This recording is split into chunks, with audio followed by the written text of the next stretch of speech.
Bon, bienvenue à toutes et tous. Tout d'abord, je voudrais remercier Manuela, qui est notre coordonnatrice du CEP, qui a organisé un peu la conférence avec d'autres membres de mon équipe. Il a beaucoup échangé avec Brunel Abir de mon équipe.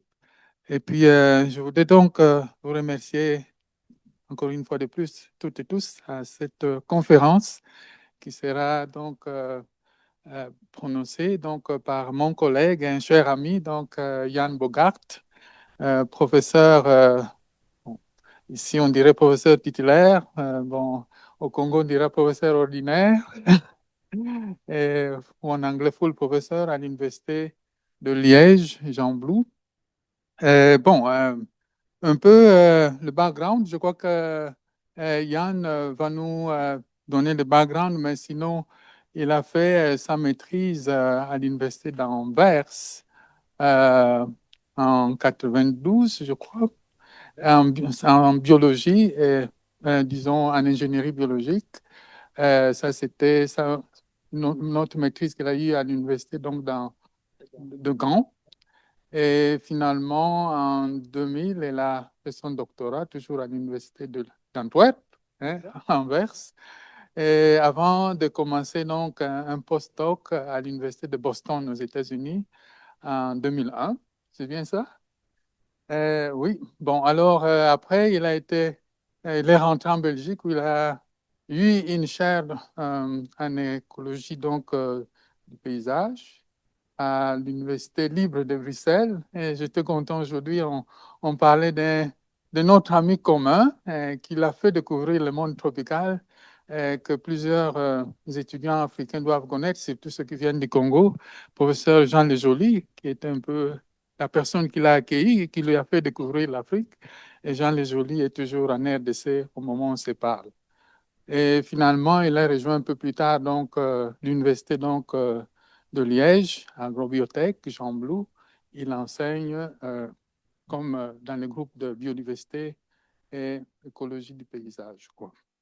Donc, il a dirigé plus de 40 thèses de doctorat déjà dans des étudiants qui ont travaillé en Afrique, en Amérique latine, dans les Caraïbes.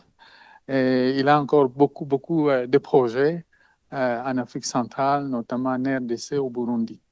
Donc, aujourd'hui, il va nous parler un peu de sa passion, ses intérêts de recherche, tout ce qu'il fait dans le domaine de l'écologie urbaine, de l'écologie de paysage, qui sont vraiment ses sujets de prédilection. Et le titre d'aujourd'hui, il va nous parler Strengthening Landscape Ecology in Tropical Context, Capacity Building, Collaboration and Emerging Research. Donc, sans plus tarder, je vais passer la parole à mon ami Yann.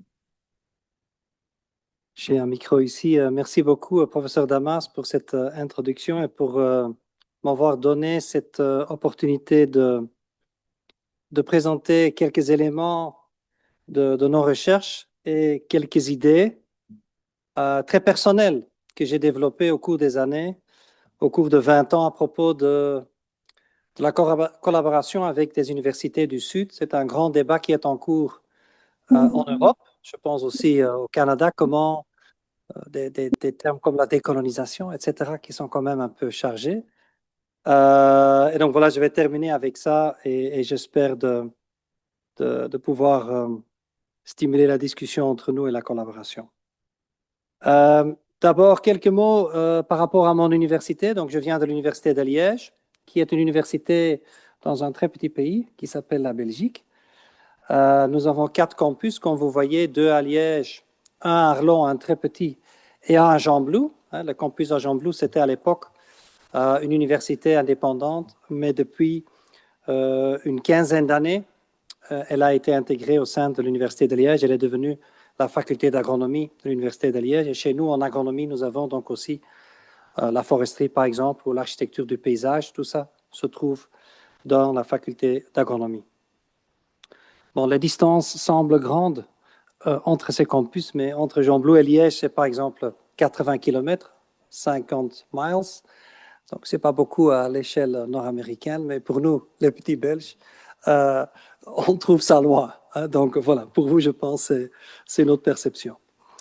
Voilà, nous sommes aussi une université complète, autour de 30 000 étudiants, donc disons la moitié de l'université de Laval, beaucoup de masters, 6 000 personnes de personnel, un budget de presque 600 millions chaque année, mais le recteur nous dit toujours, voilà, je n'ai pas beaucoup de libre, maintenant c'est une femme, donc je dois dire rectrice, que l'équipe rectorale n'a pas beaucoup de marge de manœuvre parce que 95% de ce budget est déjà prédestiné avec les salaires, les bâtiments, les assurances, l'entretien, etc. Et donc, on discute toujours de, je pense c'est la même chose ici, de ces mêmes 5 ou 10% qui sont la marge de manœuvre des dirigeants. Donc, l'université complète comme la vôtre, en particulier Jean Blou, qui est situé dans une vieille abbaye, très beau site. Nous avons quand même autour de 1500 étudiants. Malheureusement, notre chiffre est en descente. Hein, donc, on a de moins en moins d'étudiants en première année, malgré le fait que les thématiques de ce que nous appelons les bio-ingénieurs, donc les ingénieurs agronomes, malgré le fait que ces thématiques, changement climatique, écologie de la transition, énergie renouvelable, etc., sont à la une, on voit quand même une diminution du nombre d'étudiants. C'est quelque chose qui nous préoccupe. Mais nous avons de plus en plus de doctorants et aussi de doctorants qui viennent de l'étranger. Et donc, vous voyez aussi quelques chiffres. Nous sommes autour de 60 professeurs, etc. C'est juste pour introduire un peu ma personne. Voilà. Et à l'époque, nous avons donné des doctorats honorifiques à quelques personnes quand même bien connues, dont le roi. C'est toujours bien pour être dans la presse, hein, lorsqu'on donne un doctorat honorifique au roi. Mais donc maintenant, nous faisons partie de l'Université de Liège, donc nous n'avons plus de liberté pour donner des doctorats honorifiques. Mes propres activités de recherche, j'ai essayé de résumer ici dans ce schéma. En effet, vous voyez deux zones grises. La zone à gauche, c'est en effet la recherche que j'ai développée moi-même en tant que professeur, en tant qu'académique. Moi, je fais l'écologie du paysage. Je vais revenir dans quelques instants. Sur ça, j'ai fait ma thèse dans ce domaine. J'ai travaillé sur les indices de fragmentation qui quantifient le déboisement.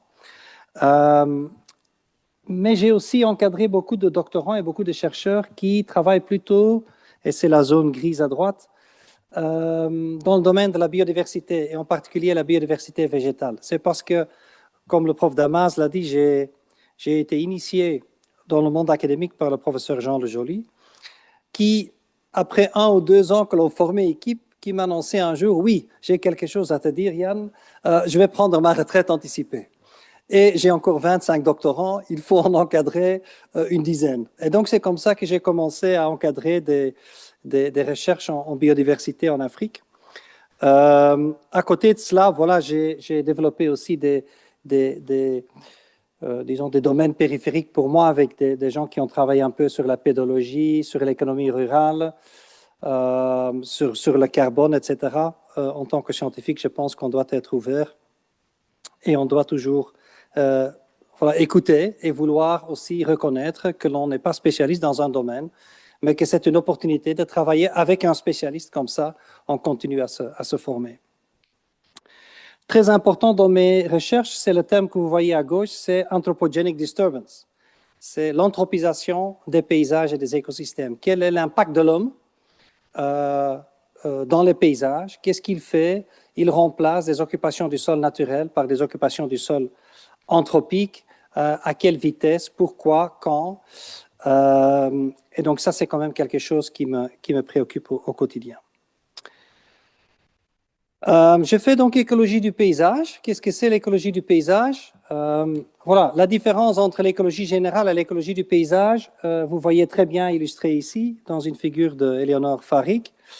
En haut, vous voyez la définition de l'écologie. L'écologie étudie les interactions entre les organismes et leur environnement et entre les organismes. L'écologie du paysage ajoute une boîte dans le schéma, tout au milieu, landscape structure, la structure spatiale du paysage. En écologie du paysage, nous partons de l'hypothèse centrale que l'organisation spatiale du paysage, l'organisation spatiale des écosystèmes détermine ou influence de façon très importante les processus biologiques et abiotiques. Et donc, si on comprend, si on quantifie à une grande échelle cette structure spatiale du paysage, nous pouvons tirer des conclusions pertinentes à propos du fonctionnement écologique. Vous savez tout ça. La fragmentation, par exemple, des forêts va mener à des populations plus petites ou va même mener à l'extinction de certaines espèces. Et donc, c'est pour cette raison qu'en écologie du paysage, que l'on a développé beaucoup d'indices de structure spatiale, pattern metrics, comme on dit en anglais. Et cette activité a toujours été pour moi une passion personnelle. J'ai fait ma thèse sur ça, mais j'ai aussi pu quand même initier certaines personnes dans ce domaine. Parce qu'il est très important d'essayer de quantifier tout ce qui est écologique aussi en termes quantitatifs, parce qu'autrement, on n'a pas de données objectives pour convaincre les personnes qui doivent prendre les décisions. Voilà, l'écologie du paysage, voilà, travaille donc à des échelles plus larges que les échelles considérées par beaucoup de biologistes, par beaucoup de scientifiques. Et l'écologie du paysage cherche à mettre en relation les phénomènes écologiques. Je pense que c'est ça qui est très important. On ne s'intéresse pas à une espèce particulière, mais on s'intéresse vraiment à la coexistence des différents écosystèmes. Donc, on travaille à une échelle spatiale relativement large. Et donc, ce qui est très important pour nous, c'est cette relation entre la fonction écologique et l'organisation, la composition et la configuration d'un paysage. Quels sont les écosystèmes qui se trouvent dans un paysage? Est-ce que, par exemple, toutes les forêts forment un grand massif forestier ou est-ce que nous avons beaucoup de petites forêts qui sont dispersées dans le paysage parce que ça va évidemment influencer le fonctionnement écologique.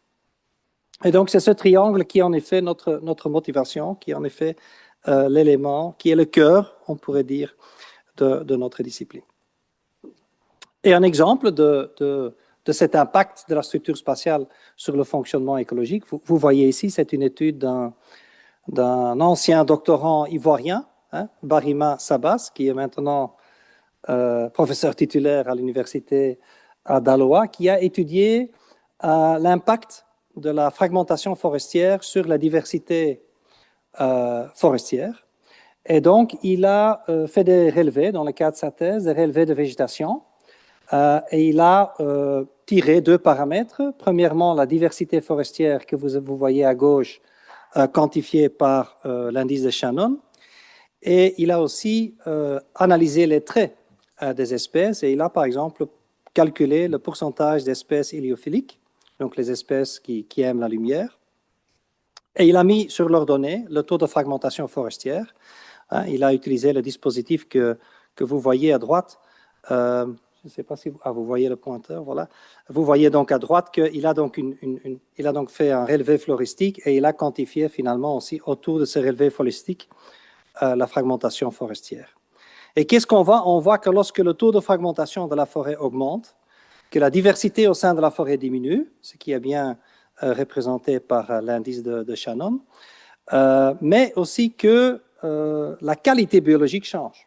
On voit que la communauté végétale contient de plus en plus d'espèces héliophiliques parce que lorsque la forêt est fragmentée, il y a davantage de zones de lisière, il y a davantage de zones de la forêt qui sont exposées à la lumière et donc ça favorise dans la compétition des espèces qui représentent certains traits.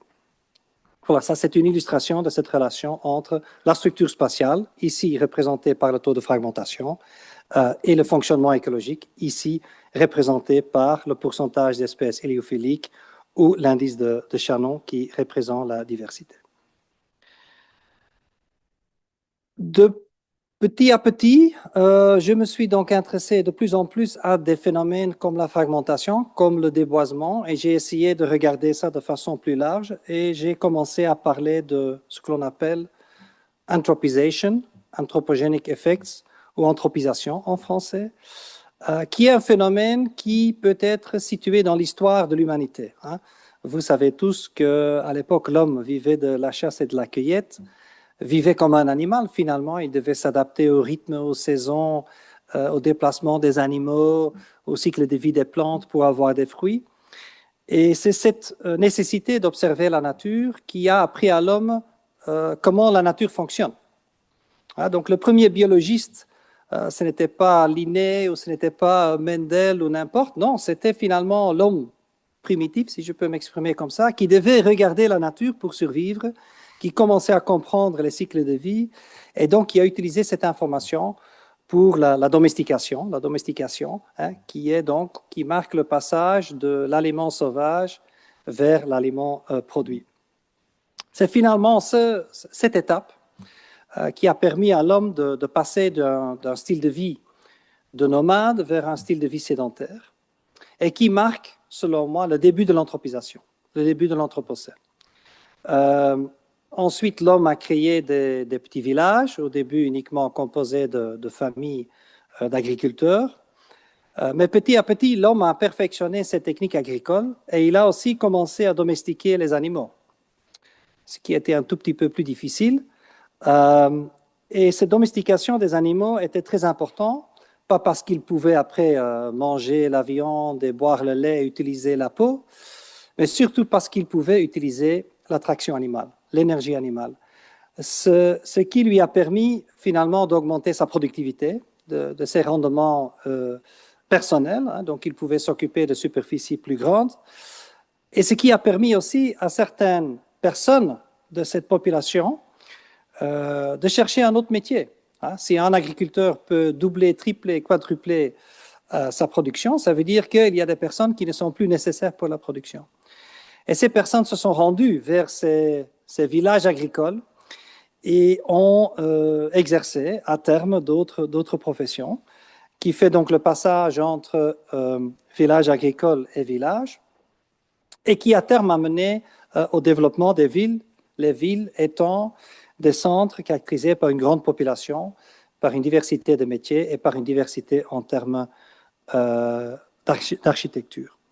Et donc c'est ça en effet l'histoire de l'anthropisation que l'on oublie de temps en temps, mais moi je donne aussi des cours d'écologie urbaine, je donne aussi cours aux architectes paysagistes et ils oublient que finalement sans ce développement de cette technique agricole, on n'aurait jamais connu les villes. Souvent, on oublie ça. Ceux qui habitent maintenant en ville, en Europe, les jeunes, ne font plus le lien avec la production agricole, que tout a commencé finalement par ce perfectionnement de ces techniques agricoles. L'agriculture qui, soi-même aussi, a évolué beaucoup au cours du temps, ça je ne dois pas vous expliquer.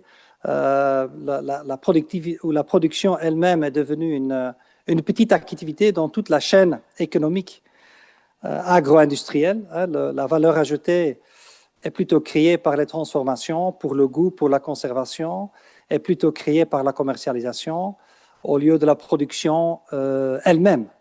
Chez nous, les agriculteurs manifestent souvent parce que le prix qu'ils reçoivent pour un litre de lait ou pour un kilogramme de maïs, ce prix est devenu très, très faible et donc les grands profits sont faits par les transformations et par la commercialisation.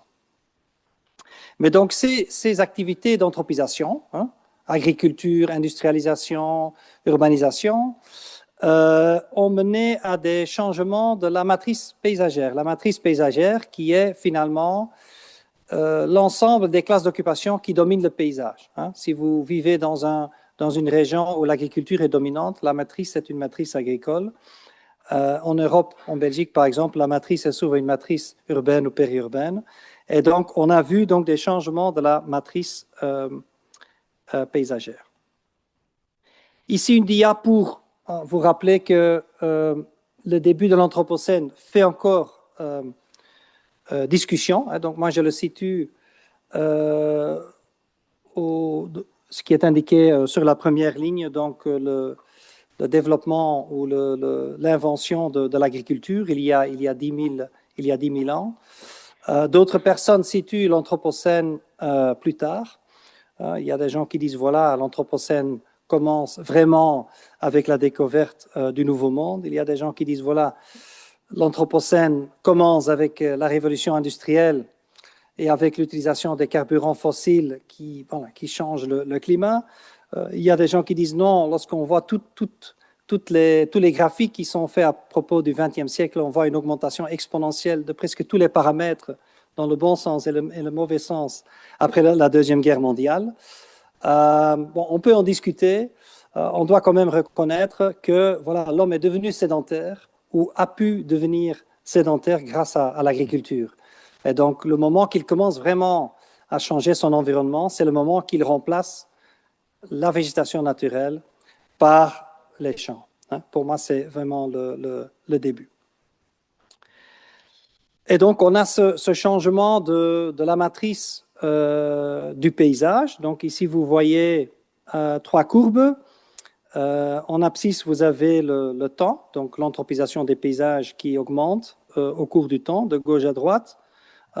Sur l'ordonnée, vous avez la superficie des classes d'occupation du sol. Et vous avez donc trois courbes. La courbe A représente l'urbanisation, la B, l'agriculture, et C, les occupations du sol naturel. Et qu'est-ce qu'on voit dans un modèle classique d'anthropisation d'un paysage? On voit qu'au cours du temps, les occupations du sol liées à la nature, les forêts et les autres végétations naturelles, sont dans une première phase remplacées par l'agriculture et dans une deuxième phase sont remplacées par tout ce qui est bâti, par tout ce qui est built-up, hein, industrie et urbaine. Et donc, c'est dans ce domaine que j'ai toujours travaillé. Et un exemple voilà, de cette transformation paysagère. Voilà, ici, pour le Congo, nous avons étudié autour de deux villes, Kisangani et Ubundu, les dynamiques paysagères, mais nous avons essayé de quantifier ces dynamiques en fonction de la distance vers la ville. Ce sont deux villes qui ont quand même une taille différente. Kisangani est beaucoup plus importante que Ubundu. Kisangani fut longtemps la ville numéro 3 du Congo. Maintenant, je pense, les villes au Kasaï l'ont dépassé, je pense même à l'est aussi. Ubundu est une ville beaucoup moins importante et on voulait voir ou illustrer quel est l'impact finalement de la taille de la ville sur ces dynamiques paysagères. Et on voit clairement que les taux de déforestation sont beaucoup plus élevés autour d'une grande ville comme Kisangani, où les gens ont besoin de bois énergie, principalement, mais aussi de bois de construction, que Ubuntu, où on voit beaucoup plus vite que la vitesse de déforestation descend. Et donc, on voit que l'empreinte écologique donc, de Kisangani, qui est une ville importante, est beaucoup plus grande. Et vous voyez que voilà, le niveau minimal que l'on voit pour Ubuntu n'est pas encore observé pour Kisangani, même à 45 km des limites de la ville. Un des sujets que j'ai traité avec plusieurs doctorants, et c'était quand même des doctorants très intéressants pour moi parce que ce sont des doctorants dont j'ai appris beaucoup, ce sont les recherches à propos des effets de lisière. Hein, lorsque l'homme commence à modifier un paysage naturel, hein, traditionnellement, il commence à couper la forêt, mais donc il va créer des zones de lisière, des zones de contact entre forêt et non-forêt. Et donc ces zones de lisière sont des zones très particulières parce que dans ces zones, hein, les conditions écologiques changent et on a voulu mettre en évidence l'impact écologique de ces changements. C'est aussi un sujet très classique en écologie du paysage. Les effets de lisière, je pense, un des premiers travaux que j'ai lus lorsque je commençais ma thèse moi-même, hein, c'est presque la préhistoire. J'ai commencé ma thèse en 1996, hein, donc il y a longtemps. Un des premiers travaux, c'était sur l'effet de lisière. Donc ici, vous voyez, par exemple, le réseau routier autour de Kambove. Kambove est une ville au Katanga. Bon, le Katanga n'existe plus. On a révisé l'organisation administrative de la RDC pour des raisons électorales. Je peux dire ça, Damas, c'est pour des raisons électorales qu'ils ont fait ça. Et donc, le Katanga s'appelle aujourd'hui au Katanga. Et la partie ouest s'appelle maintenant Lualaba, hein, n'est-ce pas? Et donc, vous avez ici une partie du réseau routier autour de Kambove. Et nous avons considéré différentes zones d'influence des routes sur les écosystèmes, zones de perturbation. Et on a calculé ce que l'on appelle un rapport intérieur-lisière, interior to edge ratio, qui exprime en effet quelle est la fraction de la forêt qui n'est pas perturbée par rapport à la fraction qui est perturbée. Hein, c'est très important. Et on voit que lorsqu'on considère des perturbations de quelques kilomètres, on voit que ce rapport chute énormément. Donc, ça veut dire que lorsqu'on trace des routes, hein, et après on commence à développer les zones le long des routes, que tout de suite, ça va avoir un impact très, très grand sur les forêts. Et on pense toujours, oui, mais ce sont seulement les bords de la forêt, ça va, c'est pas beaucoup, il y a assez de forêts, on entend ça souvent dans certains pays, mais on voit que vraiment ces rapports favorables de forêts non perturbées sur perturbées chutent énormément. Hein. Donc, très vite, on a un impact qui est très grand, et je peux dire 1000 mètres, pardon, c'est pas trop pour considérer comme influence de perturbation. Une autre étude qui m'a amusé beaucoup, c'était une étude que j'ai encadrée à Kisangani, dans la réserve forestière de Masako, qui ne se trouve pas loin de Kisangani. Et là, c'était mon premier doctorant congolais, Léon Iongo Wayamongo, qui bénéficiait encore d'une bourse de la coopération belge à l'époque et qui était zoologiste. Bon, moi, je n'étais pas zoologiste du tout.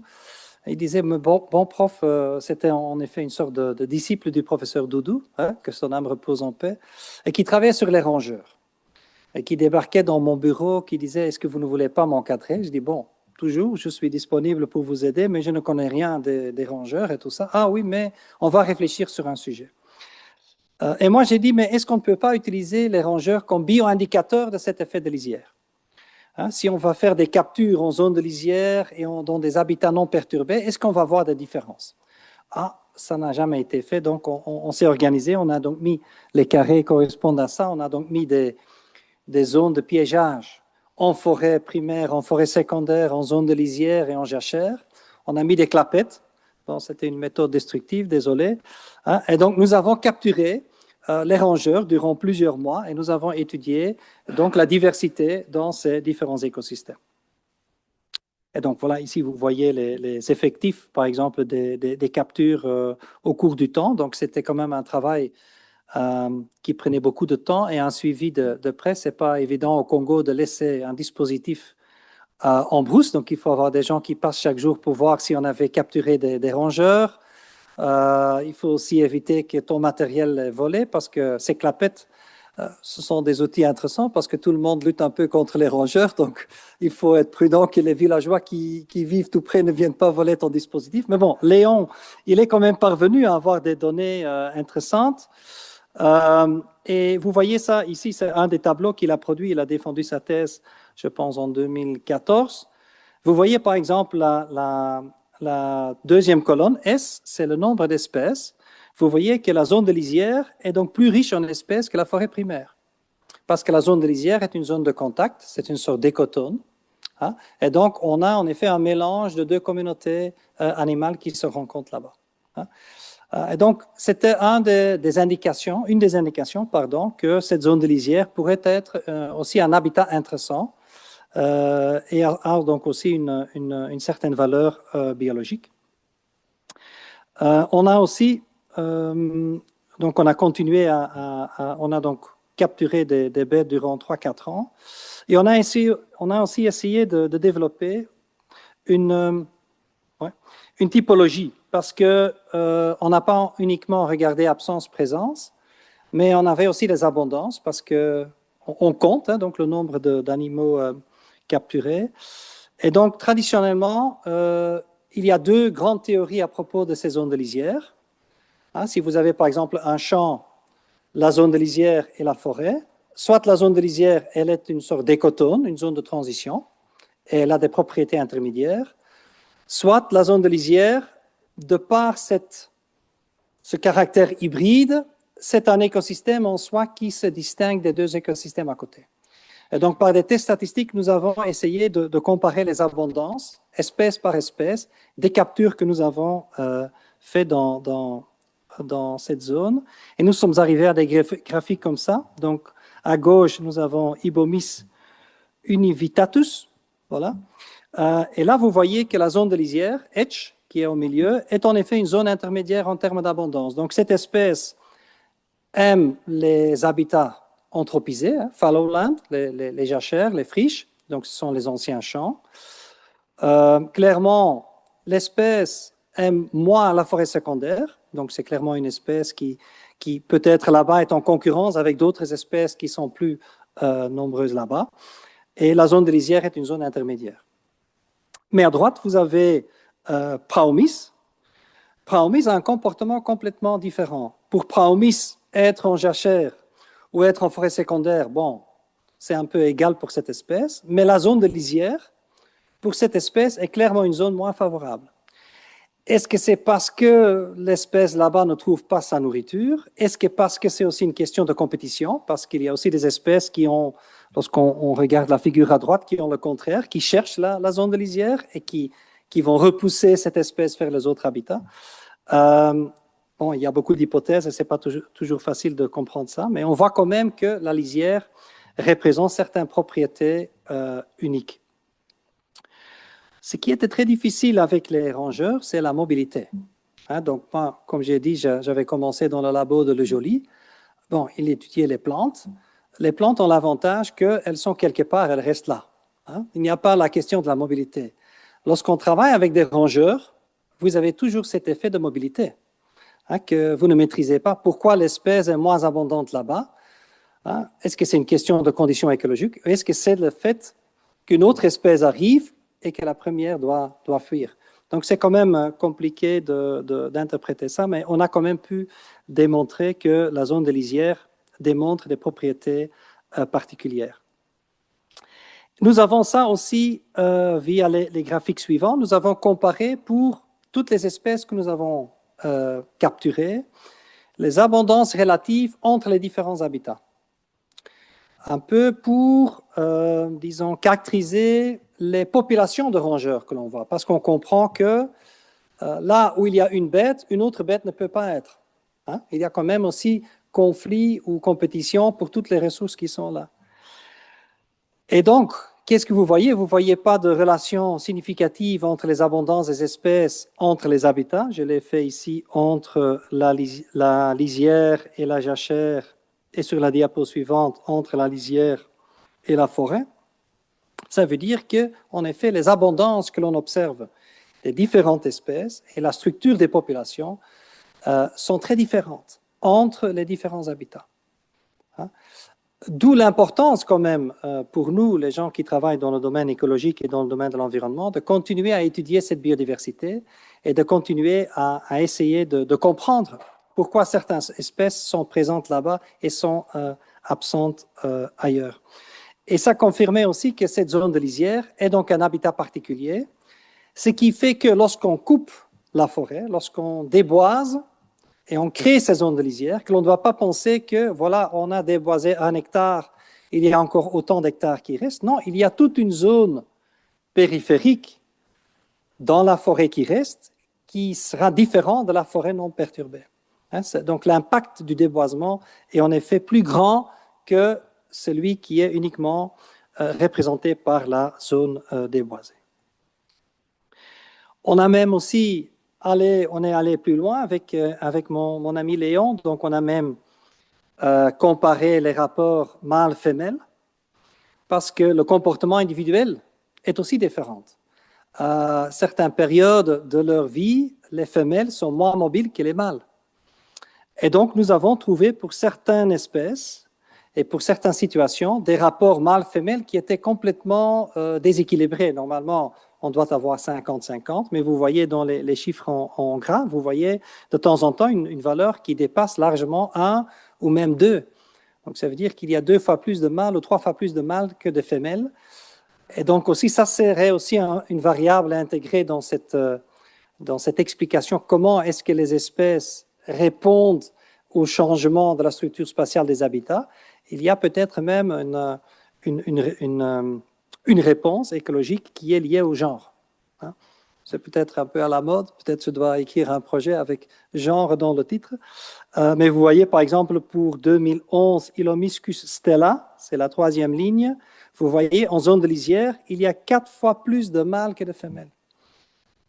Donc, c'est vraiment, en effet, une espèce dont la population est quand même, on peut dire, fortement déséquilibrée.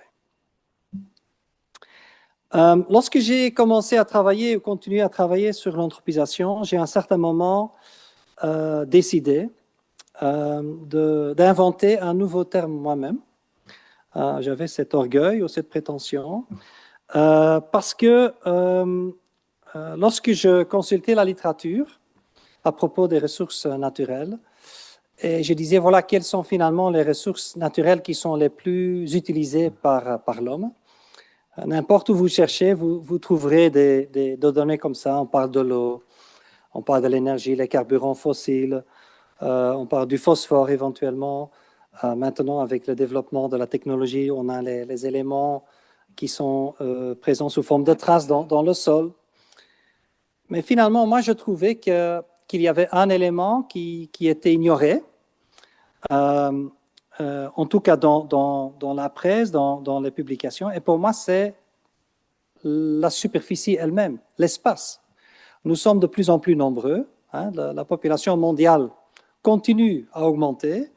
Bon, selon certains scénarios, on va arriver quelque part à un maximum peut-être en 2060 ou 2070. Bon, c'est selon certains scénarios. Mais finalement, l'espace disponible pour nous tous devient de plus en plus petit. Hein, le gâteau est bien connu, ce sont les terres à notre disposition, mais nous sommes de plus en plus nombreux, donc nous avons besoin de plus en plus d'espace pour loger tout le monde, pour construire des écoles, pour produire l'alimentation, pour la récréation, mais aussi pour nos services écosystémiques. Et je trouve que on prête trop peu d'attention à cette ressource spatiale qui devient de plus en plus rare parce que c'est un calcul très simple, on est de plus en plus nombreux. Et vous voyez ça ici, par exemple, pour la superficie totale des terres des pays en Afrique centrale, pour les terres arables et pour les terres boisées. Et vous voyez, lorsqu'on prend, par exemple, la dernière colonne, pourquoi pas, c'était la prédiction pour 2025, les terres boisées, on voit qu'il y a deux pays qui se distinguent de tous les autres pays. C'est le Burundi et le Rwanda, pour qui la disponibilité spatiale des terres boisées est extrêmement faible. Ça veut dire que la pression démographique sur les terres est très élevée. Bon, ce sont des pays qui ont connu récemment encore beaucoup de violence. Hein? Et on dit ça, les conflits sont là où il y a la lutte pour les ressources. Et donc le Rwanda et le Burundi ont connu depuis les années 90 encore des périodes très, très difficiles. On ne va pas entrer dans les détails. Et donc c'est parce qu'il y a trop de personnes pour une superficie trop réduite. Il y a beaucoup de conflits fonciers. Et donc c'est quelque chose que l'on doit intégrer dans notre réflexion. On a ça chaque année dans la presse. Oui, aujourd'hui, c'est j'ai oublié maintenant le terme, mais on dit toujours c'est le jour que l'on a dépassé la superficie mondiale qui peut nous fournir tous nos besoins. Mais ça passe un peu comme ça et je pense que nous devons de plus en plus être attentifs au fait que nous sommes en train d'épuiser aussi cette ressource spatiale. Et donc, on ne s'en rend pas toujours compte parce que nous sommes en train de consommer les terres, comme nous avons consommé le pétrole, comme nous avons toujours consommé l'eau et ainsi de suite. Et beaucoup de ces activités de consommation sont irréversibles. Hein? On construit partout, on gaspille beaucoup d'espace. Hein? Il y a beaucoup d'espace interstitiel aussi dans nos villes en Europe, des parcelles, des mètres carrés que l'on n'utilise pas, que l'on abandonne, que l'on n'entretient pas, qui n'ont pas de fonction. Et je suis convaincu que nous n'avons plus le luxe, de gaspiller l'espace. Je pense que nous avons besoin de chaque mètre carré, de chaque hectare pour séquestrer le carbone, pour intercepter la précipitation, pour la récréation, pour le bien-être. On est quand même tous convaincus que la nature est essentielle pour notre bien-être psychologique. Et donc, je pense que nous devons travailler sur ça. Et pour cette raison, je suis venu avec ce terme de choralogie. Hein, c'est choras, ça veut dire terre. Logos, c'est science. On doit mettre ensemble les personnes de différentes disciplines, aussi des sociologues, des géographes, des biologistes, des agronomes, des forestiers, des politiciens, Et avant de donner une affectation à un hectare quelque part, nous devons bien réfléchir, est-ce que c'est la bonne affectation? Est-ce qu'il n'y a pas d'alternative?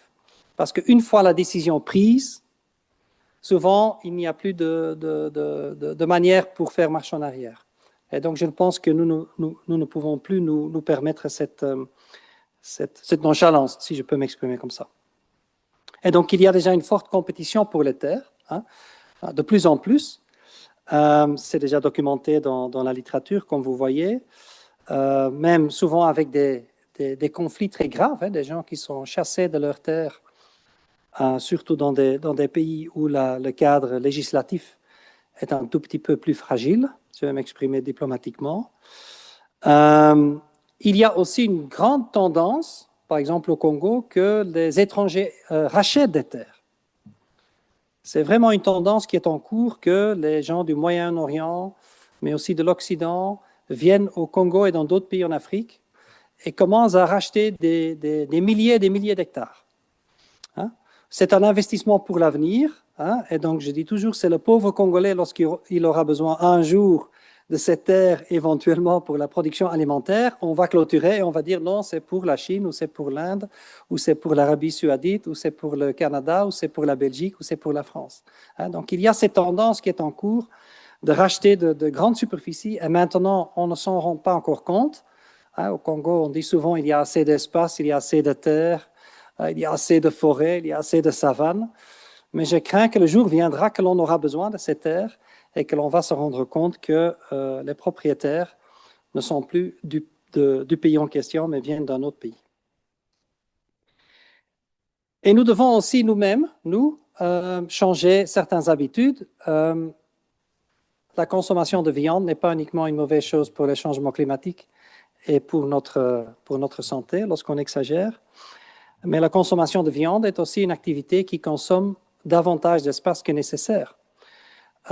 Nous voyons ici, et c'est une vieille figure, mais elle reste pertinente, sur l'abscisse, le revenu moyen par personne pour différents pays. On ordonnait la quantité de céréales que l'on consomme par an.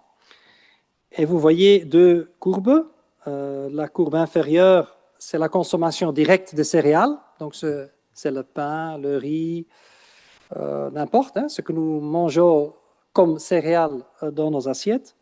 Et la courbe supérieure, la courbe solide, c'est la quantité totale de céréales, de grains que nous consommons chacun par an.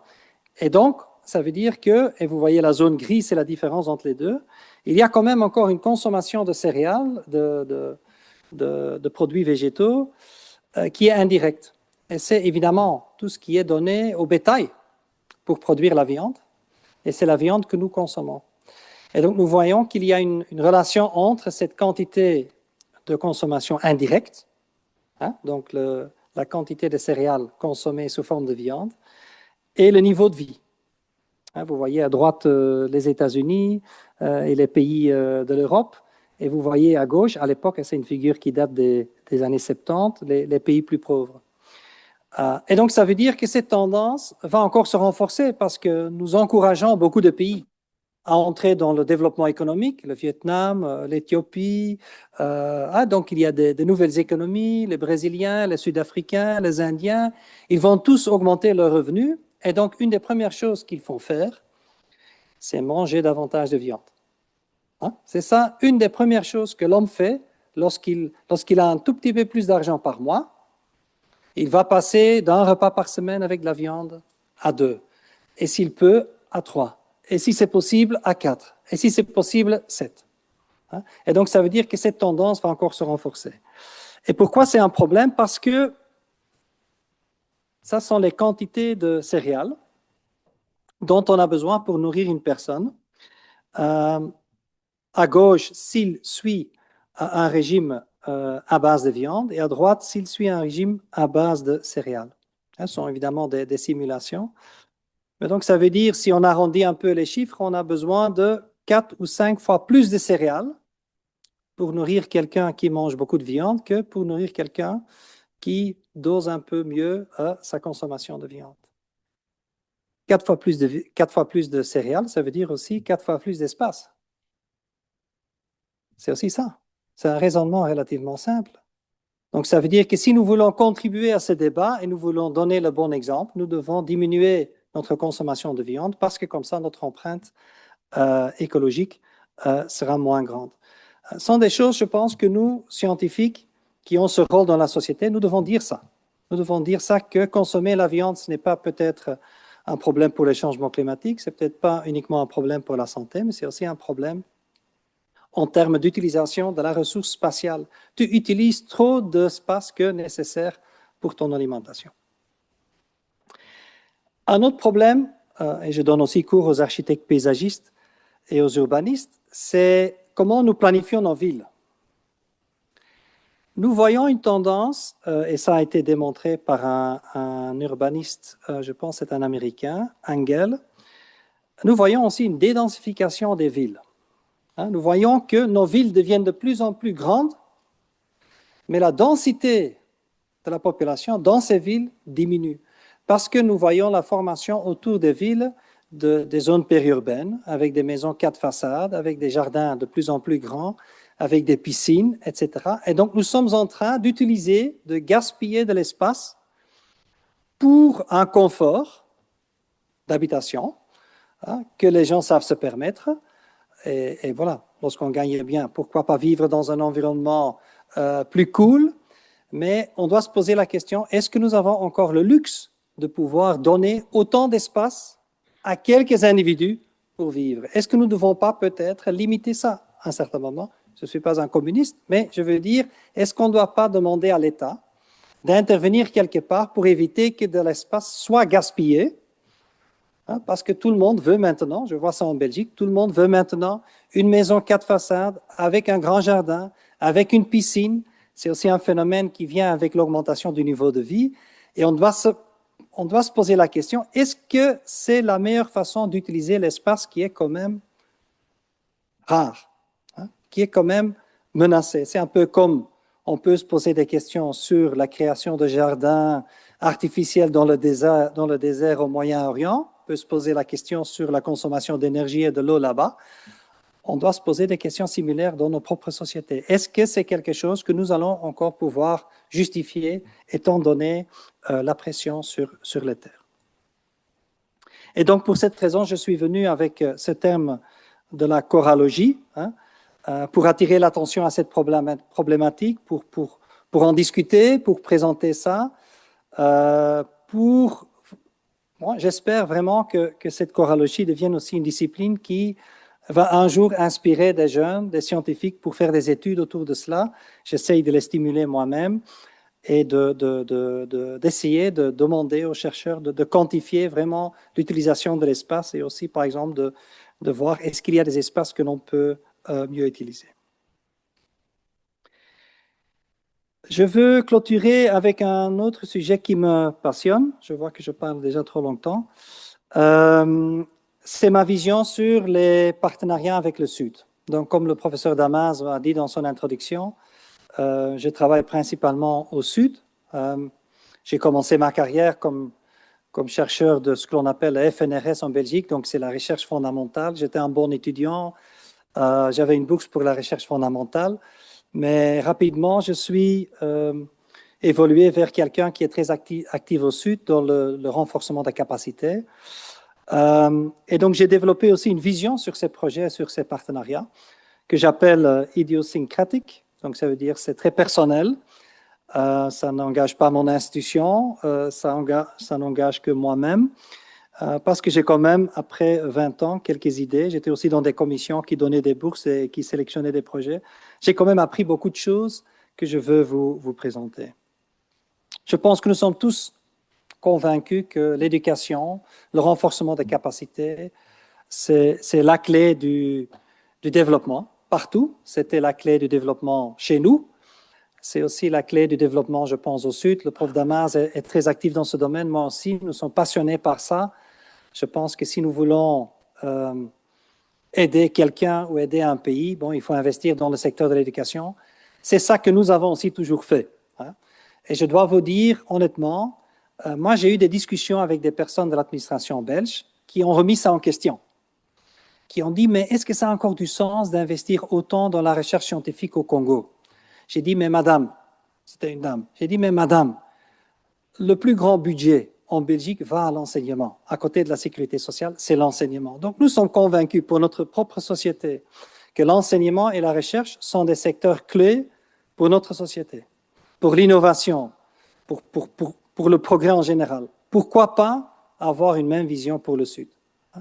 Donc, nous sommes tous, je pense, convaincus de cela. Nous sommes dans le secteur de l'enseignement. Mais c'est quand même important de rappeler ça, que investir dans la coopération académique est aussi important et que l'on ne doit pas uniquement faire la coopération au développement pour construire des routes ou des hôpitaux, ou construire des hôpitaux. C'est aussi important, mais si on n'a pas de médecins pour travailler dans ces hôpitaux, construire un hôpital n'a aucun sens. Il y a une corrélation très forte entre le niveau d'éducation et le niveau de développement, si je peux m'exprimer comme ça avec un terme un peu old school. Ça, c'est clair, hein? Ça, c'est clair. Je ne pense pas que je dois vous convaincre. Et ça correspond aussi à ces fameux objectifs du développement durable. L'éducation est quand même un élément clé. Et la coopération académique avec le Sud, ça ne veut pas dire que c'est de l'aide humanitaire. Hein? J'ai encore eu ces discussions dans mon université avec un doyen. Moi, je suis le responsable de la coopération universitaire de l'Université de Liège. Un doyen qui pensait que nos activités au Sud, que c'est un peu de l'aide humanitaire. Hein, que nous sommes comme la Croix-Rouge qui débarque quelque part et qui distribue des paquets. Non, mais il y a encore des gens qui pensent ça en 2025.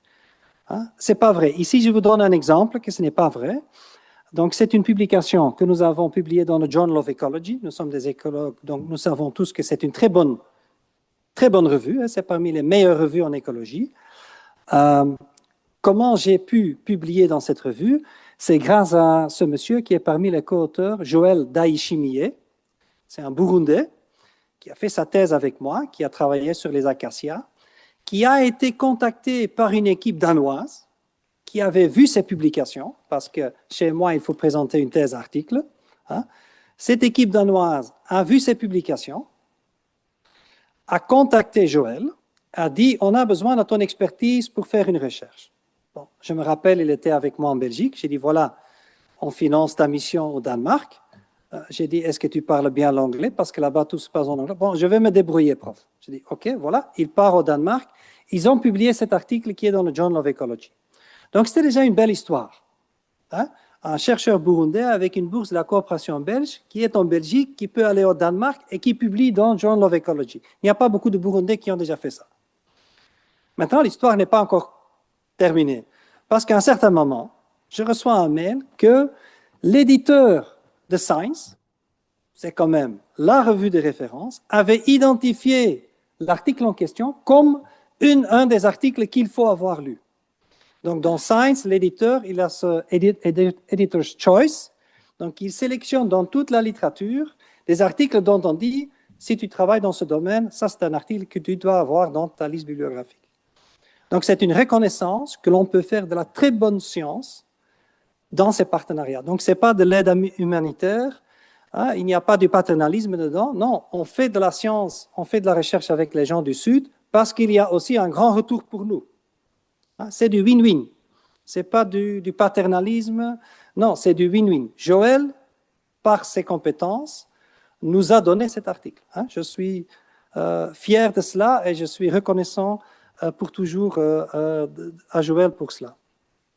Et donc, le prof Damas et moi, nous sommes en train, c'est une des raisons pour ma présence ici au Canada, nous travaillons ensemble autour du travail d'Ernestine, qui a aussi publié de beaux papiers hein, dans Bois et forêt des tropiques, qui est quand même aussi une revue de référence dans le domaine, dans Trees, Forests and People, dans Land, qui a quand même aussi présenté, bon, elle va présenter prochainement sa thèse, des articles scientifiques qui vont enrichir nos CV. Hein. Ce n'est pas que nous allons dire après, voilà, Ernestine, tu auras défendu ta thèse, on va prendre le bouquin, on va mettre ça dans le tiroir. Non, nous sommes fiers, elle enrichit nos CV, elle a enrichi notre expertise. Hein. C'est quelque chose que l'on doit quand même rappeler parce qu'on a encore trop l'impression que c'est un flux du nord vers le sud, mais il y a aussi un grand flux, il y a peut-être un flux financier du nord vers le sud, mais il y a un grand flux scientifique ou un flux d'expertise qui enrichit ce que nous faisons au quotidien. Moi, j'apprends beaucoup de ces doctorants au Sud. Traditionnellement, dans ces projets, voilà, nous encadrons dans des projets avec le Sud 3 à 4 PhD. Bon, j'ai appris que le prof Damas, il a un projet avec 50 bourses, donc c'est impressionnant. La sélection des doctorants, c'est une étape clé. Et donc, comme la sélection des doctorants au Nord, de temps en temps, voilà, on rate aussi l'objectif. Hein. Et sur 10 ou 15 doctorants, il y a aussi toujours un ou deux qui ne parviennent pas à mettre à bien la thèse. C'est dommage, mais nous avons aussi ça pour les doctorants belges ou les doctorants canadiens ou les doctorants américains, n'importe. Mais c'est quelque chose que l'on ne doit pas utiliser contre nous. Hein, souvent, ceux qui évaluent nos projets disent « Oui, mais dans votre projet, il y avait 10 bourses, mais quand même, de ces 10 bourses, il y a quand même 2 ou 3 thèses qui n'ont pas été défendues ou avec beaucoup de retard. » Bon, comparons ça avec les statistiques des bourses qui sont données par les FNRS en Belgique, je pense que c'est le même taux de succès. Hein. Donc, on doit quand même rester aussi intellectuellement honnête. Et très important dans ces partenariats au Sud, c'est aussi que nous gardons une diversité d'instruments. Nous avons des bourses de doctorat, mais nous devons aussi équiper les équipes sur place, parce que si quelqu'un a défendu sa thèse de doctorat, un Congolais, un Burundais, un Béninois, un Ivoirien, et il rentre à son pays, il doit aussi avoir un labo. Il doit pouvoir former des jeunes sur place. Donc dire après la thèse de doctorat, notre travail est fini, non. On doit l'équiper, on doit lui permettre à lancer un laboratoire, à recruter peut-être un petit technicien, à avoir des produits chimiques, peut-être à avoir quelques bourses pour donner à des étudiants de master. Donc c'est aussi quelque chose que l'on doit intégrer dans nos programmes, c'est en effet le suivi des bons chercheurs du Sud durant peut-être 10 ou 15 ans. Qu'est-ce qu'on fait dans la phase postdoctorale? Qu'est-ce qu'on fait une fois que le chercheur est devenu prof? Souvent, il n'y a pas d'instrument pour financer ça.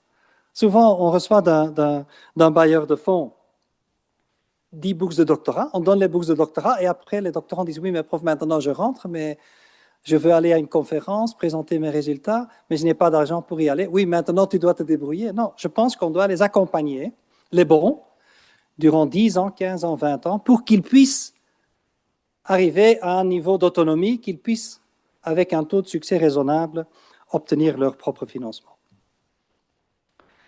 Le problème, je pense, des projets de coopération, c'est l'épée de Damoclès de l'évaluation.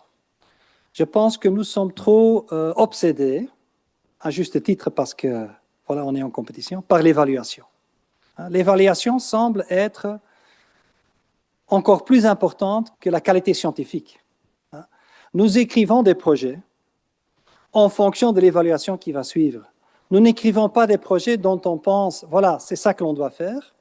Non, nous écrivons des projets parce que c'est ça que l'on veut entendre. C'est ça, non? On va travailler sur le sujet X parce que c'est à la mode. On va travailler sur le sujet Y parce que c'est à la mode ou c'est cherché par les évaluateurs. Nous devons, je pense, mieux nous défendre en tant qu'académiques et plutôt mettre sur l'agenda des bailleurs de fonds ce que nous voulons, ce que nous jugeons comme pertinent. Nous devons oser dire ça. J'ai dit, c'est ma vision personnelle que j'ai dit ici. Et donc, il y a ce grand débat autour de l'impact. Moi, j'ai déjà eu des commentaires. Oui, mais Bogart, toi, tu investis tout ton temps dans l'encadrement des chercheurs au Sud. Mais quel est l'impact? J'ai dit, vous n'allez pas poser cette question à un professeur qui forme des chercheurs canadiens ou belges ou français.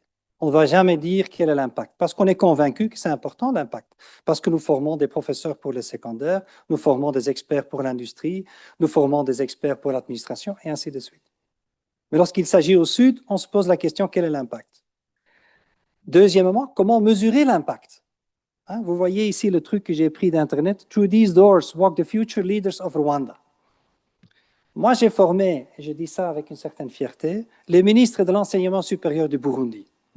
C'est mon ancien doctorant. Il a été recteur, maintenant il est ministre. Oui, il a un impact sur son pays, je pense.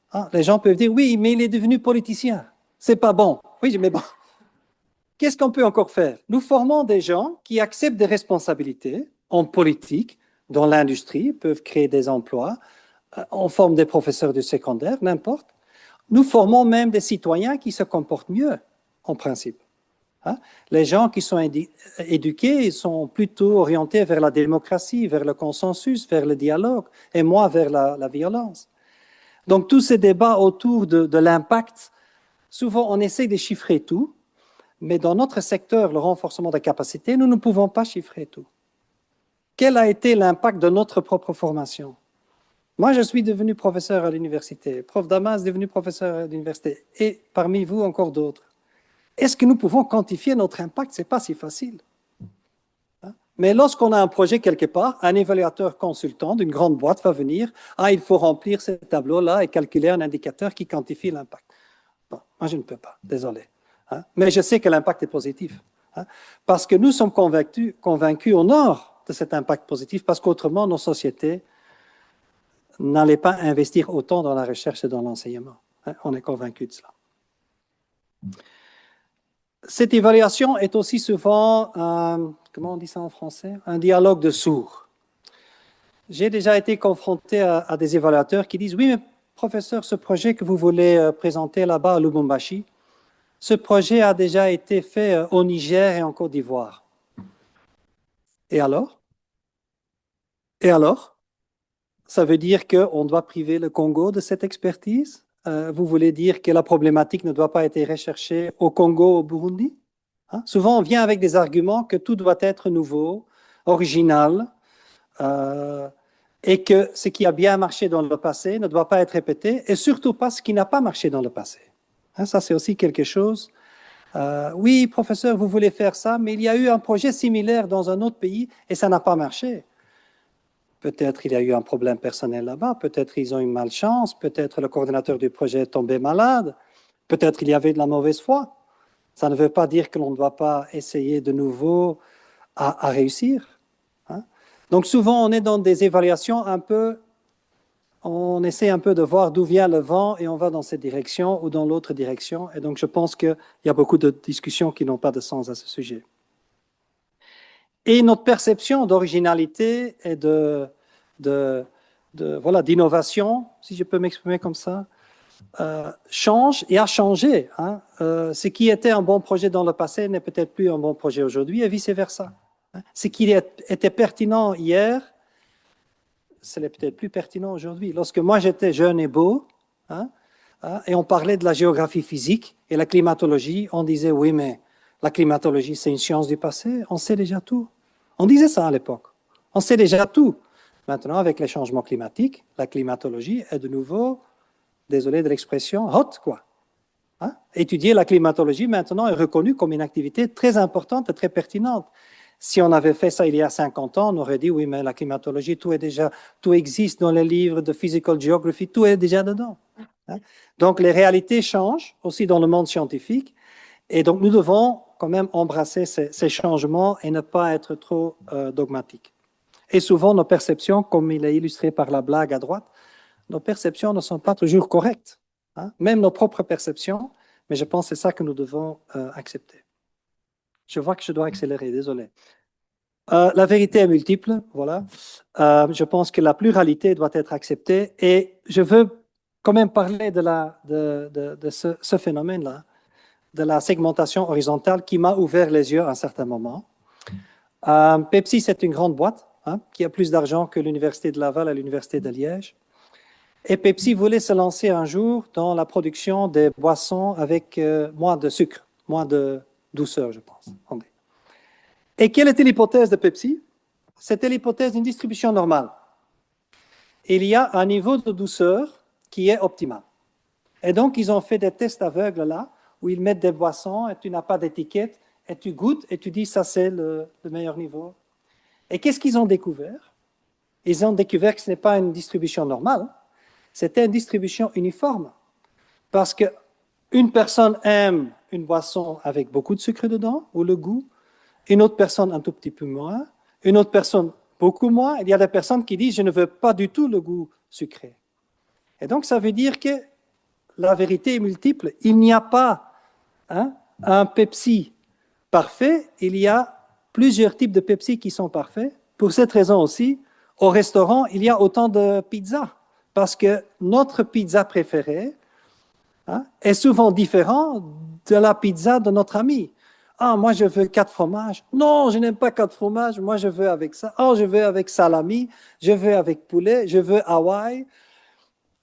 Pour cette raison, il y a autant de Pepsi parce qu'il n'y a pas une pizza parfaite. Et c'est ça que l'on a souvent dans l'évaluation de projet. L'évaluateur de projet, il dit, ça c'est la question, ça c'est la réponse.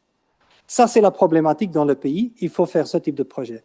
Non, il y a beaucoup de réponses qui sont correctes. Il n'y a pas une réponse. Il y a beaucoup de réponses qui sont correctes. Il n'y a pas un Pepsi parfait, il y a many perfect Pepsis, il y a beaucoup de pizzas. Chacun va dire, ça c'est la meilleure pizza pour cette raison, pour cette raison. Et ça vaut aussi dans le monde scientifique. Et donc la perception d'un problème et son arrière-plan et son expertise déterminent beaucoup. Ce n'est pas parce que just because you are right does not mean I am wrong. Je pense que dans le monde scientifique et dans le monde de l'évaluation des projets, on est encore trop dans la logique qu'il faut choisir. Non, il ne faut pas choisir, il faut combiner. Même si nos opinions sont différentes, même lorsque nos visions sont différentes, la combinaison de cette diversité, je pense, c'est ça la science. C'est confronter des idées, même lorsque ces idées sont différentes. Ce n'est pas polariser, mais c'est réunir. Je suis en train de clôturer. D'autres défis dans les projets de coopération, ce sont les nouvelles valeurs qui arrivent. On parle de décolonisation, on parle du genre, woke, liberté académique, des concepts comme leave no one behind, qui est un peu en conflit avec l'excellence scientifique, equal partnerships, démocratie. Et donc, on doit dire, voilà, comment on fait ça avec le Sud? Parce que les réalités changent. Les réalités changent. La coopération académique d'il y a 10 ans, ce n'est pas la même chose aujourd'hui.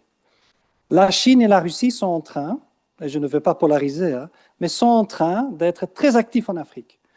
Je vous ai parlé de mon ancien doctorant, ministre de l'enseignement supérieur.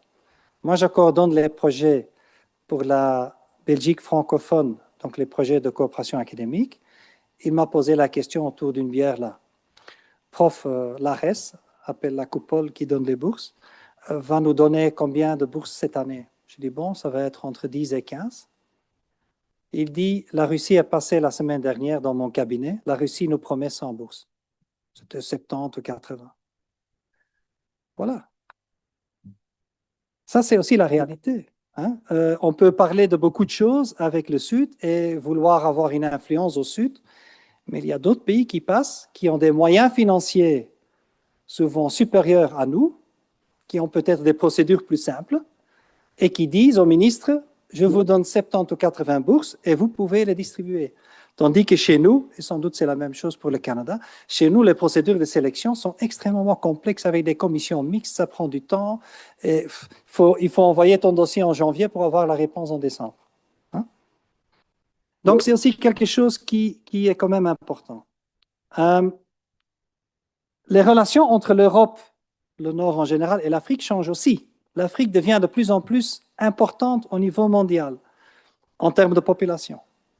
Et nous devons changer notre point de vue sur le monde. Sur toutes les anciennes cartes, voilà, ça c'est une carte que j'ai prise de Qantas, la société aérienne australienne. Dans la plupart des cartes que nous avons du monde, l'Europe est au centre. C'est vrai, non? Moi, j'ai vu à l'époque dans l'avion une carte du monde avec l'Australie au centre. Et donc, nous devons aussi accepter que les Africains disent aussi, pour nous, c'est l'Afrique au centre, et c'est de plus en plus la réalité lorsqu'on va à l'évolution démographique, on voit que l'Afrique devient de plus en plus importante. Donc, le monde change et nous devons changer nos valeurs. Et donc, voilà, il y a cette demande de l'Afrique, de l'Union africaine de modifier les cartes. L'Afrique est montrée d'une façon trop petite. Et donc, voilà, donc ce sont aussi des débats qui sont en cours. Et donc, nous devons réfléchir. La décolonisation est un concept beaucoup débattu au Nord à propos de la coopération. Comment nous devons le faire? Est-ce que nous voulons finalement mettre en pratique cette décolonisation? Ce qui est pour moi déjà un paradoxe, c'est que le Nord est venu avec le terme décolonisation. Ce ne sont pas les Congolais, les Burundais qui ont dit à la Belgique, nous voulons continuer la coopération académique, mais nous voulons le faire de notre façon. Non, c'est la Belgique qui a dit, et la France, et non, nous allons décoloniser. Pour moi, là, il y a déjà un paradoxe pour moi que c'est nous, le Nord, qui dit au Sud qu'il faut décoloniser. Et est-ce que nous allons vraiment accepter cette décolonisation? Est-ce que nous allons accepter que le Sud accepte l'argent et dit, nous n'allons pas suivre vos procédures, nous allons suivre nos propres procédures? Je ne pense pas. Parce que les règles de comptabilité restent les nôtres et on va devoir voir comment régler les conflits et comment arriver à un partenariat équitable. Et je termine. Un autre débat, je devrais peut-être encore revenir l'année prochaine, le professeur Damas, pour parler, c'est que comment collaborer avec des pays et des réalités qui changent. Hein?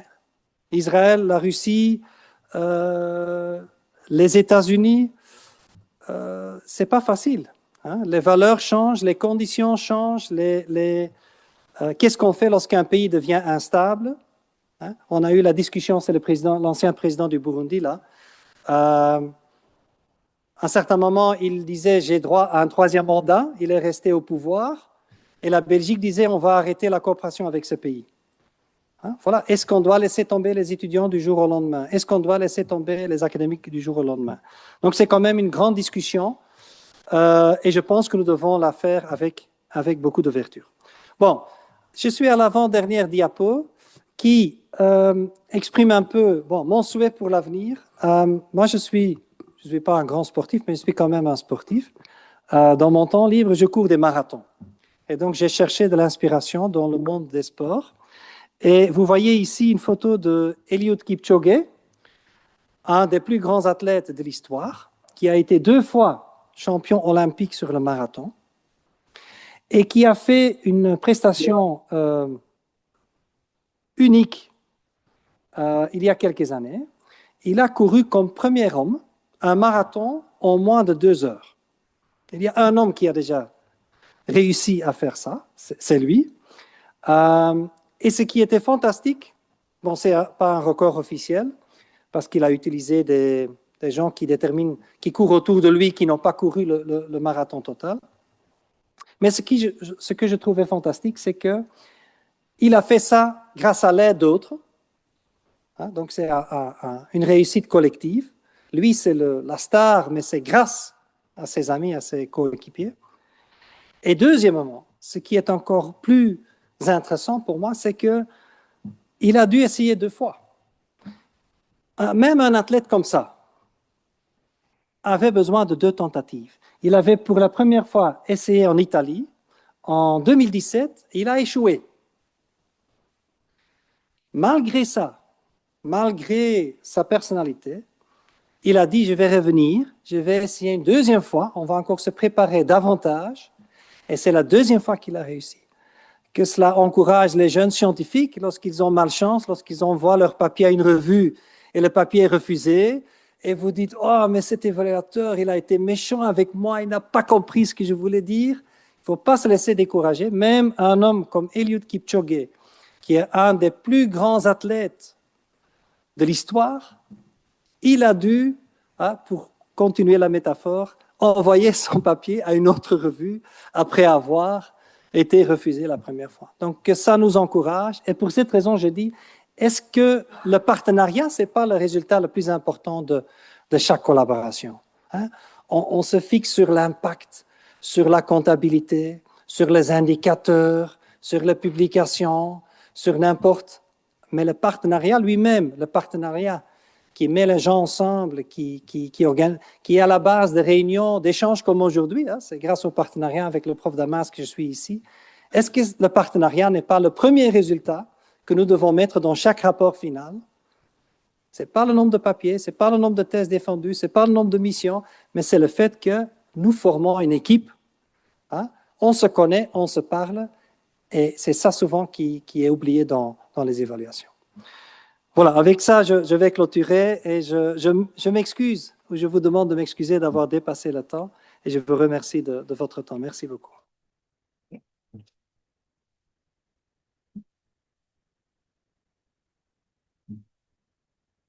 Bien, merci, merci Yann d'avoir accepté notre invitation, hein. Donc, j'ai oublié de le mentionner un peu au début quand j'introduisais Yann. Il est membre parmi ses distinctions honorifiques.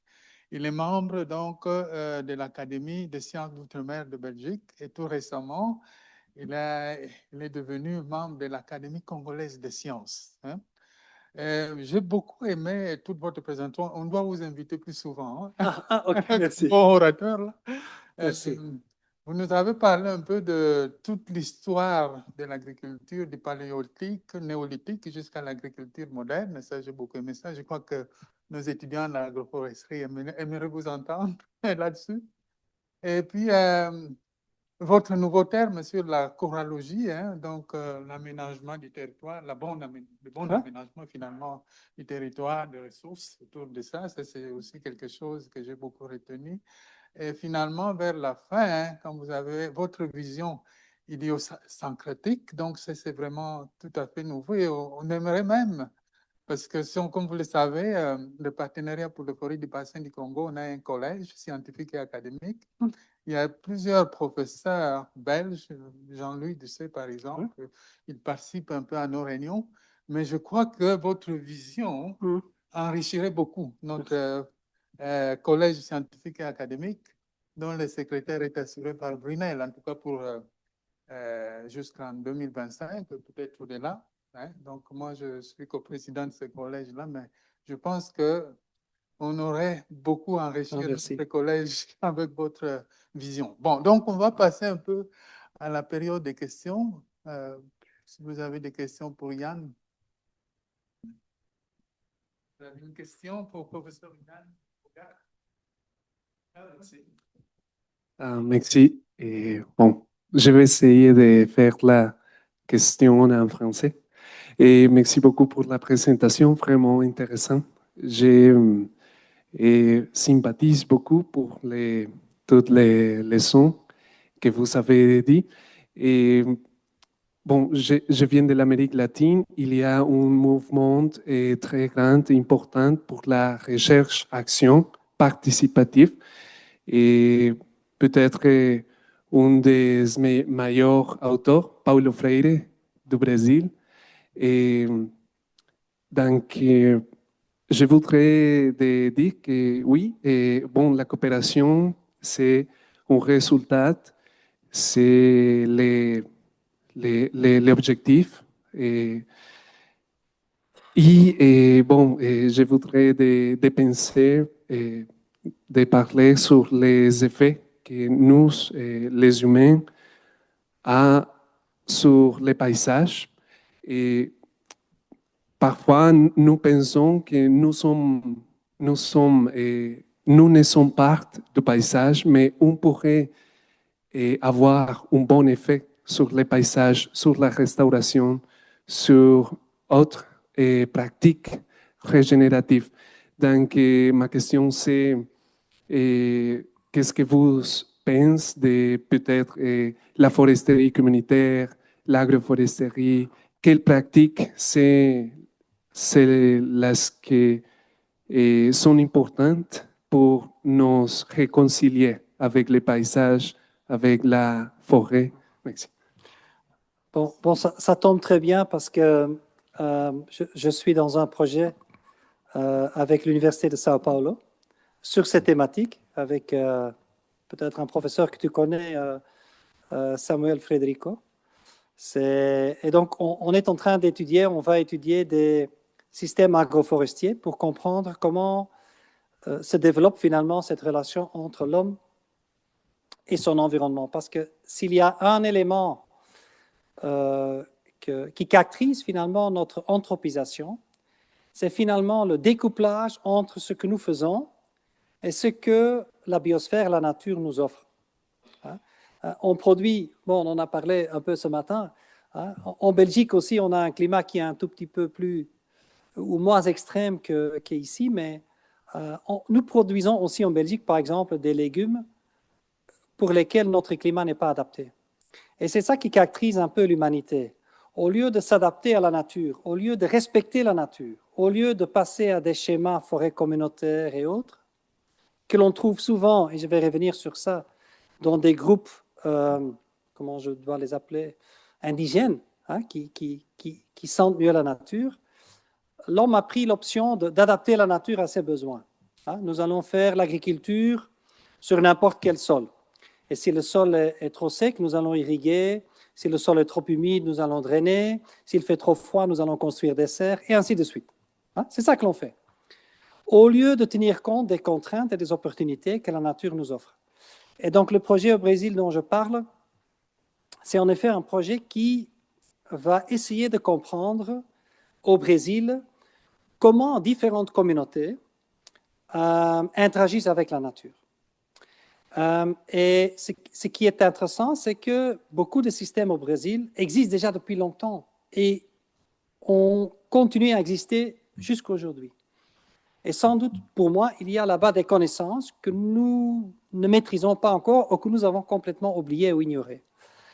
Ce qui est intéressant au Brésil, pour moi, c'est que le Brésil, le Canada est aussi un pays d'immigrants, mais le Brésil, c'est aussi un pays qui a connu beaucoup de vagues d'immigration, où on a eu ces situations hybrides, où des Allemands sont débarqués au 19e siècle, quelque part au Brésil, en pleine forêt, et ont commencé à interagir avec des groupes indigènes, et ont développé des systèmes agricoles ensemble.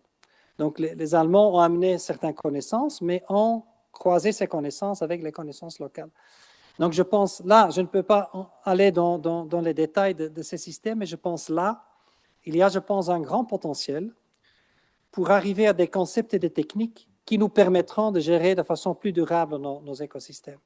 Je pense que nous sommes, et vous savez ça, nous avons trop opté pour, l'agriculture industrielle, l'agriculture qui se base sur les intrants, sur les carburants fossiles. Et je pense là, il y a encore un trésor là, qui se présente devant nous de connaissances de la nature et de la production agricole que nous n'exploitons pas encore. À côté de tous les défis qui sont là en termes de répartition, distribution des terres, etc., c'est encore une autre discussion en Amérique latine. Mais là, je pense qu'il y a encore beaucoup de mini-laboratoires, finalement, vivants, qui peuvent nous apprendre beaucoup, comme en Afrique aussi. Hein, la valorisation des savoirs locaux, je pense, doit être un des objectifs, et interpréter la décolonisation dans ce sens, je suis d'accord. Et je pense là, il y a quand même, lorsqu'on doit trouver des solutions ou des réponses aux défis qui sont posés pour nous, avec les changements climatiques, pollution, etc., je pense là, il y a tout un portfolio de réponses ou de solutions potentielles. Merci de votre question. Il y a une question en ligne. Si vous pouvez rebondir sur le terme que vous avez inventé, corallogie, quelle est la pertinence dans le domaine de l'écologie? Bon, pourquoi je suis donc venu avec ce terme corallogie? Parce que je trouvais que l'espace lui-même comme ressource n'a pas été considéré suffisamment dans nos réflexions. Hein, lorsqu'on fait l'aménagement du territoire, c'est souvent une réflexion économique. Hein? En fait, je pense que c'est encore plus facile. Si on a de l'argent, c'est très facile d'acheter des terres et de décider un peu soi-même ce que l'on fait avec. Il y a encore une grande liberté à propos de l'utilisation des terres, une liberté qui est beaucoup plus grande que, par exemple, l'utilisation de l'énergie ou l'utilisation de l'eau. Hein? Si l'université de Laval ou une autre devrait décider demain de gaspiller quelques millions de litres d'eau, il y aurait des manifestations des étudiants en disant « Ah, on ne peut pas faire ça ». Mais on voit rarement des manifestations de citoyens, d'étudiants, à propos des choix que l'on fait par rapport à l'espace. On fait ça contre le déboisement, oui, parce que c'est emblématique, mais l'espace, même ici, est une ressource rare. Une fois que le bâtiment est là, tu ne peux pas utiliser l'espace pour autre chose. Et étant donné l'évolution démographique, la pression devient de plus en plus grande, et c'est surtout un problème pour les jeunes.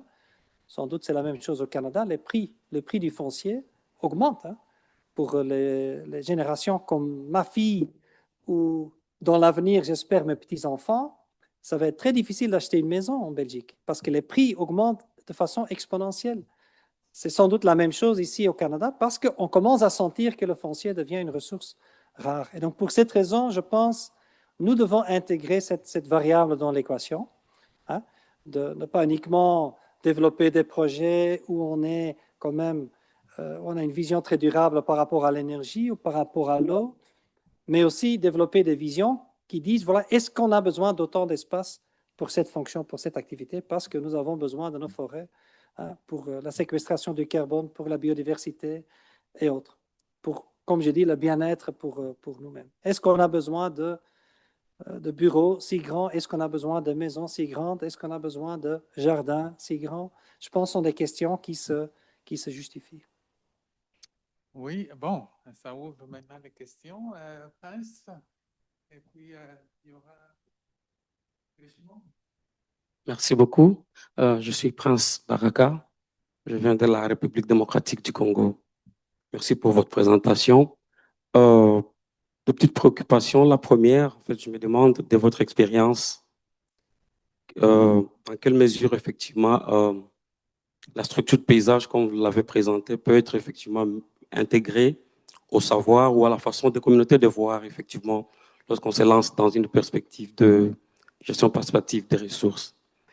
La deuxième question, je me demandais quels sont, selon vous, effectivement, les indicateurs paysagers les plus importants si, toujours avec ces communautés, on va travailler sur des perspectives de résilience dans un contexte de changement climatique. Merci.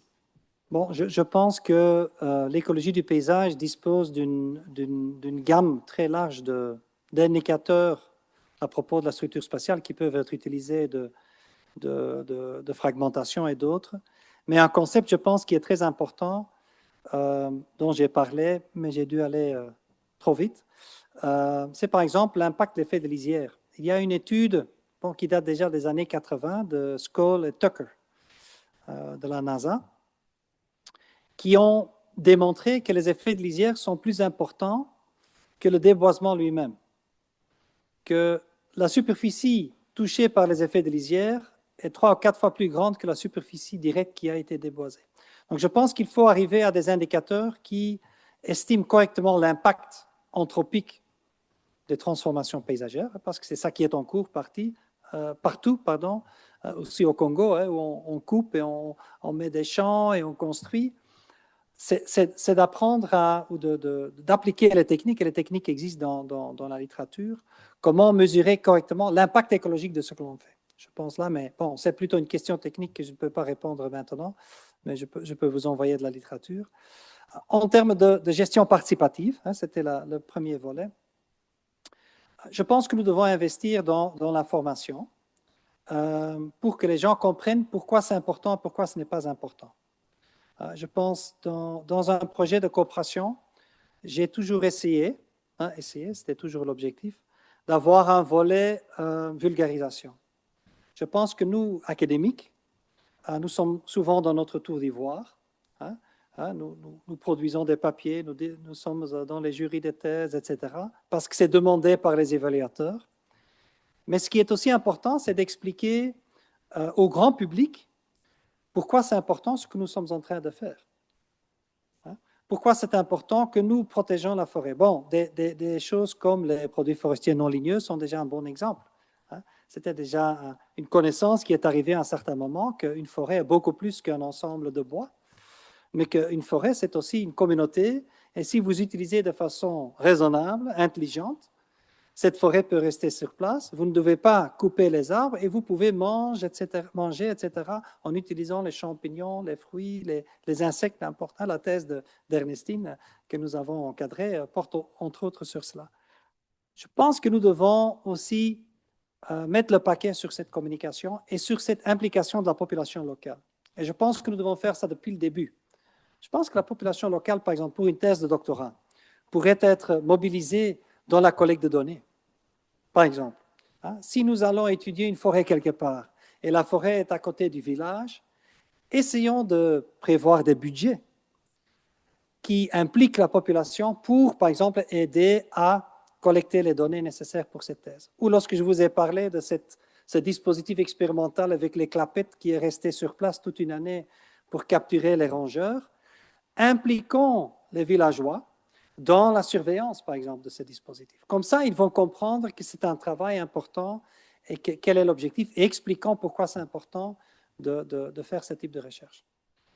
Évidemment, en termes d'indicateurs, je pense qu'une approche quantitative nécessite de la littérature scientifique, mais les indices, les indicateurs sont disponibles pour, par exemple, ce rapport intérieur-lisière est un indicateur de l'impact écologique de certaines décisions en ce qui concerne l'aménagement du territoire. Voilà, j'espère d'avoir répondu, mais je peux vous envoyer encore de la littérature si vous souhaitez. Ouais.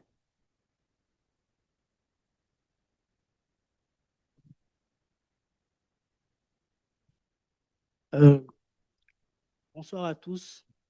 Encore merci, professeur, pour votre belle présentation. Ce qu'on constate en Afrique, c'est que l'Afrique a toujours suivi tout ce qui est comme développement venant de l'Occident. De base, on a commencé par l'industrialisation de l'agriculture, donc avec les machines et autres. Voilà, il y a des pays actuellement en Afrique qui ne sont pas encore totalement, qui n'ont pas le matériel, en tout cas pour faire de l'agriculture industrielle, donc avec les machines et autres. Et on voit que l'Europe est passée à autre chose. Actuellement, on parle de plus en plus de l'agriculture avec peu de machines qui ont peu d'impact sur l'environnement. Et actuellement, on voit que c'est maintenant l'Afrique tend à vouloir adopter l'agriculture déjà, si je peux utiliser le terme dépassé, selon voilà, les normes internationales. Ce que j'aimerais savoir, avec le capitalisme et la recherche, en tout cas, du gain personnel, pensez-vous que la notion de choralogie, qui est l'utilisation des raisonnées de l'espace, est viable en Afrique? Parce que je pense que ce problème, il est typiquement politique en Afrique, je pense, parce que les multinationales peuvent aisément acheter des terres, faire de l'agriculture, je ne sais pas, sans toutefois tenir compte des normes à l'international. Et cette notion aussi, comme je l'ai dit, avec le capitalisme, chacun a envie de s'acheter une maison, construire comme il le peut. Pensez-vous que cette notion-là est viable en Afrique? Et si oui, comment est-ce que nous, en tant que jeunes Africains, voilà, leaders, pouvons-nous agir, voilà, pour comment on dit ça, faire adopter cette notion aux populations qui n'ont pas plus qui n'ont pas plus qui ne sont pas allés loin à l'école, voilà, c'est le terme correct. Parce qu'en Afrique, il y a peu de personnes qui sont scolarisées. Merci. Oui, merci de cette réflexion. Vous avez raison. Votre question, c'est en effet, quelle est la trajectoire que l'Afrique devrait suivre? Hein? Est-ce qu'on doit continuer à copier l'Europe? Est-ce qu'on doit sauter certaines étapes ou pas? Nous ne devons pas oublier que, moi je parle du cas européen, qu'il y a 50, 60, 70 ans en Europe, on vivait aussi encore dans un autre monde, et je pense pour le Canada, c'est la même chose. Hein? Donc, le développement que l'on connaît, ou que l'on a connu en Europe, il a commencé vraiment dans les années 50, 60 du siècle précédent. Hein? C'est ça, non? Je veux dire, donc je pense que la tentation qui existe maintenant pour l'Afrique, et je parle de façon très personnelle, c'est de louper des étapes, c'est de sauter des étapes. Moi, je pense que nos sociétés occidentales ont pu avancer grâce à l'éducation. On a mis le paquet sur l'éducation chez nous. Hein? Lorsqu'on étudie les statistiques de l'éducation, hein, c'est ça, l'investissement dans beaucoup de pays du Nord. Bon, prenons les États-Unis, prenons le Canada, mais prenons aussi l'Europe. Nous avons toujours investi dans l'éducation. Parce qu'on a compris que des personnes bien formées vont venir avec des solutions. Des personnes bien formées vont plutôt chercher la paix que la guerre. Nous n'avons pas d'intérêt à avoir la guerre. Nous avons investi dans une maison, nous sommes éduqués, nous voulons voir grandir nos enfants. La guerre, ça ne nous intéresse pas. Et donc, je pense que c'est ça que l'Afrique doit faire, doit continuer à investir dans l'enseignement, et c'est la seule chose que je pense que l'Afrique doit copier du Nord. C'est cette volonté de vouloir éduquer son peuple. Et donc, je pense que les leaders de vos pays, hein, doivent faire ça. C'est continuer à investir dans le secteur de l'enseignement, parce qu'avec l'enseignement, tout vient. Avec l'enseignement, tout vient. Avec l'éducation, tout vient. Je suis convaincu, j'en suis un produit moi-même. Mon père a commencé à travailler à 14 ans. Hein. Il y a pas... Bon, c'était après la Deuxième Guerre mondiale. Donc, pour vous dire que maintenant, on ne peut plus s'imaginer un enfant en Belgique qui doit commencer à travailler à 14 ans. À l'époque, c'était normal. Pourtant, mes parents étaient déjà d'une classe sociale correcte, quoi. Mais à 14 ans, on disait à un petit, voilà, tu suis ton père et tu vas travailler. C'est encore le cas en Afrique, n'est-ce pas? Mais comment on a pu changer ça? Parce que génération après génération, la durée des études a été prolongée. Au début, c'était jusqu'à 18 ans. Maintenant, c'est déjà exceptionnel que les jeunes n'ont pas une formation, l'enseignement supérieur. Tu vois? Donc, je pense que c'est ça que l'Afrique doit faire. Est-ce que ça va être facile? Non. Mais je pense que c'est à vous, les jeunes, de plaider pour ça. Parce qu'un problème aussi en Afrique, c'est que ceux qui y arrivent, souvent oublient d'où ils viennent. Et donc, je pense que les meilleurs avocats ou les avocats les plus importants pour ça, ce sont les chercheurs du Sud formés au Nord qui rentrent et qui vont former à leur tour et qui vont plaider pour ça dans leur pays. Et là, je pense, on va toujours trouver des financements pour aider le Sud. Mais ces grands projets, les éléphants blancs, comme on les appelle, les projets qui sont souvent utilisés pour critiquer la coopération au développement, les routes qui ne fonctionnent pas. Je pense que ce n'est pas ça. Vous pouvez construire vos propres routes, vous pouvez construire vos propres hôpitaux. Mais les formations, pour cela, je pense, nous pouvons encore, via notre partenariat, vous aider. Je pense que c'est ça.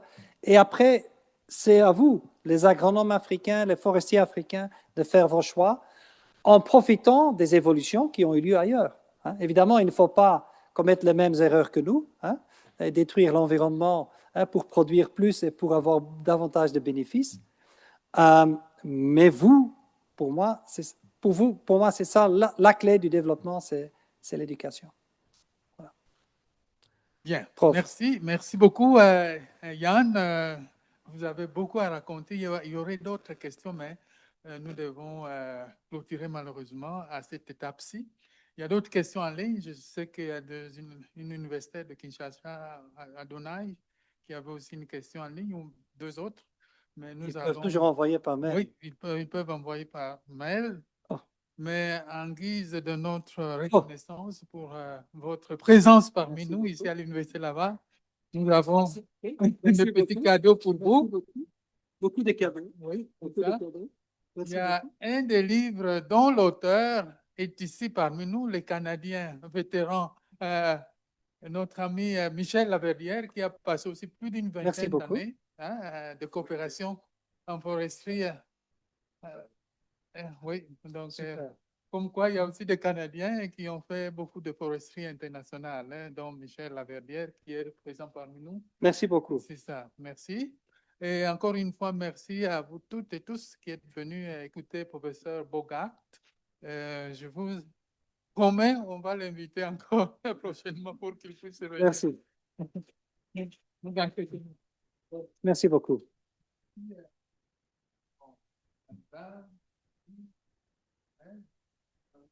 Travailler un peu sur l'organisation de cette rencontre. Voilà, donc un bel après-midi à toutes et à tous. Super. Oui. Super. Ça, c'est les livres de Michel. Merci.